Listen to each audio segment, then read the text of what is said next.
Howdy guys, Rex here. We're going to take a look at the new Arken SH-4.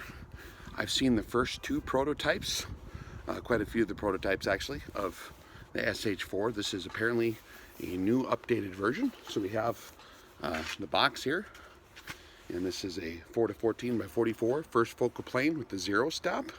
And there's the picture of the reticle right there, if you can see that. Okay. Let's take a look what's inside here. This is just an initial impressions before I do full T&E. Okay, comes packaged like so. You can see that. So we'll remove that. Get that deal out of the way. We have some flip-up scope caps, the clear kind, which I think is good.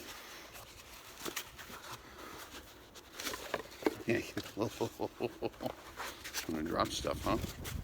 Okay.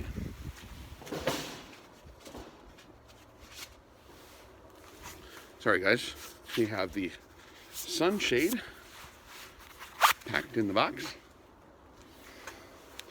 And we'll go ahead and put that on there right away.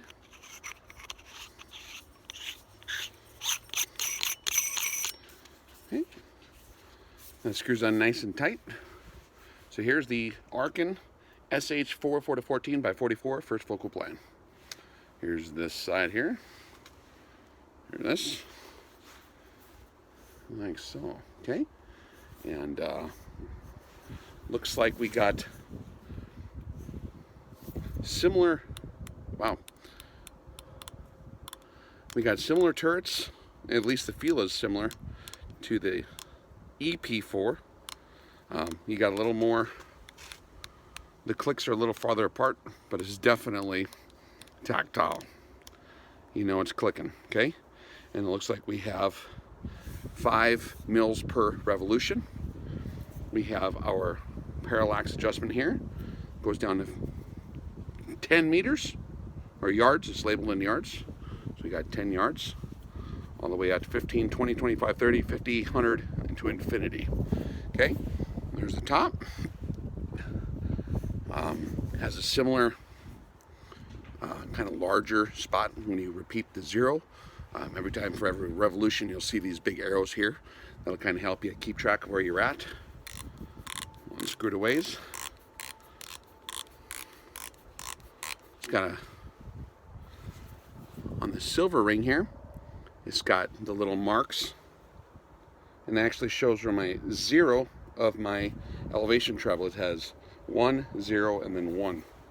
So that's kind of cool. You can actually bring it into the center, and it's, man, this is robust. Like, the internal mechanisms on this thing are very different than anything I've really played with. They're very, very, very robust.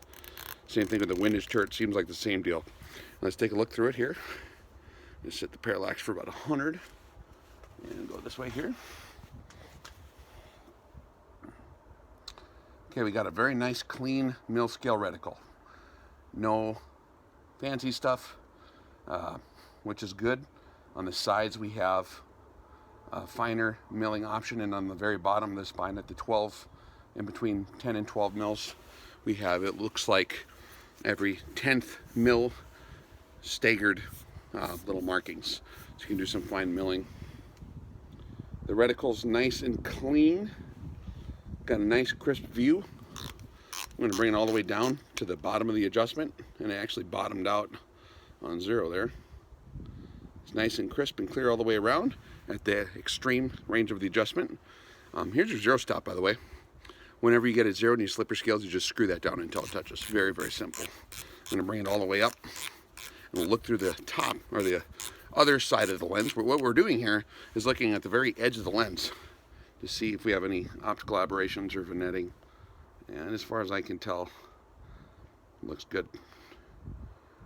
Glass quality is decent, especially in the price range. It's amazing what they're coming up with nowadays that's only like in the $350 price range. Stuff like this back in the day would be way, way, way more money. And I'm talking back in the day, like last year. Okay, so it's looking like it should work good. Let's just see how the magnification on 4 power. The reticle is still totally visible. We'll crank it up to 10.